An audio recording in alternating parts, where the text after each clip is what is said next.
Fala pessoal, professor Rafael aqui. Espero que você seja irresistível a mim. Vamos falar sobre resistência aqui dos objetos, dos materiais que está ligado com a eletricidade. Vamos supor que eu tenho aqui um fio de cobre. Nesse fio de cobre a gente sabe que a gente tem elétrons livres, só que lembrando da corrente, a gente vai tratar como se fosse partículas positivas em movimento.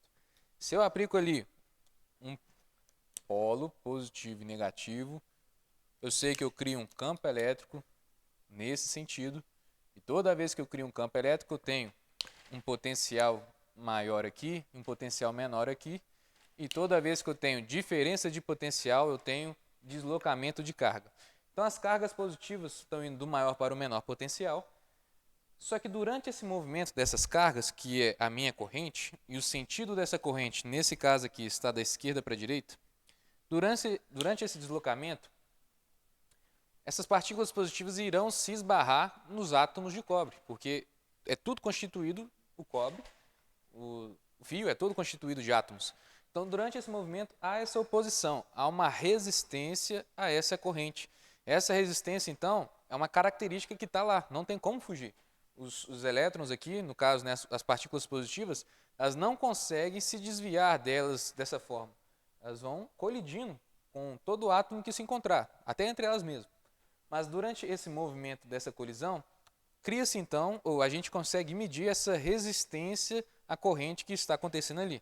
Essa resistência à corrente é uma propriedade física dos materiais que a gente chama de resistência elétrica, que a unidade de resistência é medida aqui em ohms.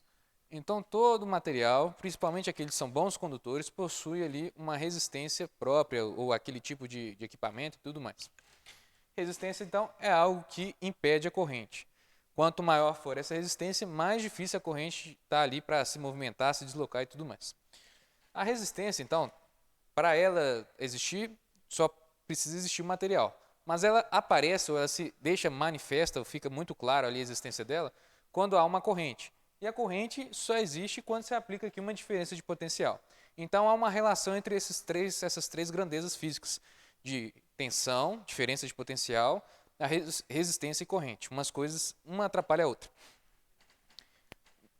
Classicamente falando, nós podemos pensar que à medida que a resistência aumenta, à medida que a corrente aumenta a sua intensidade, estou passando um fluxo maior de cargas, é capaz de, nessa colisão, a temperatura alterar, porque quando eu colido uma partícula positiva com a do cobre, o cobre pode ficar mais agitado, a temperatura aumenta, isso faz aumentar mais ainda a resistência, porque ele mais agitado, ele tende a impedir ou a se esbarrar mais com a corrente, com partículas positivas e tudo mais, na corrente convencional. Então, assim, uma coisa está muito ligada com a outra.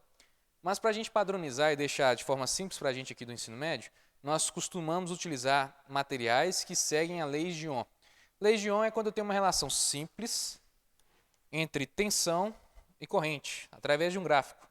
À medida que eu vou aumentando a tensão aqui, a minha corrente também aumenta proporcionalmente. Então, aumento a minha tensão, aumenta a minha diferença de potencial, a corrente tende a aumentar porque está incentivando mais ainda a passagem de carga aqui. E se esse meu material permite algo desse comportamento aqui, isso a gente fala que é um resistor. Resistor para nós vai ser esse equipamento. É um resistor ôhmico, segue a lei de Ohm, uma lei proporcional. Uma lei que é de primeiro grau, ôhmico. Porque aqui eu tenho uma reta de primeiro grau. Então, dadas as condições de que a temperatura não vai se alterar, nem nada de outras propriedades físicas, um resistor ôhmico é que segue essa lei. Então, posso relacionar tensão e corrente através da relação que a tensão é proporcional à corrente e isso tudo está ligado ali com a resistência do objeto. Essa é uma das principais fórmulas que nós temos aqui na eletricidade. A gente sempre vai querer se tratar de resistores ôhmicos. A resistência, então, vai ser a razão do tanto de tensão que foi aplicado ao longo da corrente. Resistência também pode estar atrelada à propriedade física do material, do que ele é feito, constituído, o tamanho dele, principalmente quando eu estou mexendo com fios. Então, se eu penso aqui que eu tenho um fio mais largo, de seção transversal maior, normalmente nossos fios são tubos assim, né, circulares, se ele é mais largo, eu posso pensar que no mundo atômico eu tenho uma facilidade maior dessa corrente se deslocar. Então, eu tenho uma facilidade menor, ou seja, eu apresento uma resistência menor quando essas partículas se deslocam durante ela. à medida que eu deixo o fio mais largo. Agora, se eu deixo o fio mais comprido, se eu quero passar essa corrente aqui, ou se eu pego essas partículas e quero vencer até a ponta, quanto mais esticado esse fio, mais resistência ele vai se encontrar, mais gente no caminho tende a ficar na frente dele. Então a resistência é maior. Então eu posso falar que a resistência ela é proporcional ao comprimento do fio. À medida que o fio é maior, a resistência é maior, há mais coisas impedindo a corrente, mas ela é inversamente proporcional aqui à largura. Quanto mais largo o fio, maior corrente, a corrente passa mais fácil, vamos dizer assim.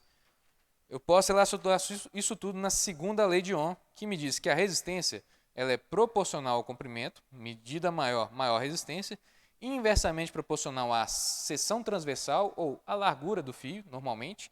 Quanto mais largo for, menor a resistência. E vai depender aqui de uma resistividade, um Rho, que está ligado com o tipo de material. Porque fios feitos de cobre, fios feitos de prata ou de ouro possuem átomos diferentes, então possuem ali interações diferentes. Então podem impedir mais ou menos a passagem da corrente. Resistência, então, é aquilo que vai se opor à corrente, que pode ser por causa de suas larguras, do seu comprimento, do seu tipo de material e que está associado ali muito à tensão e à corrente aplicada ali.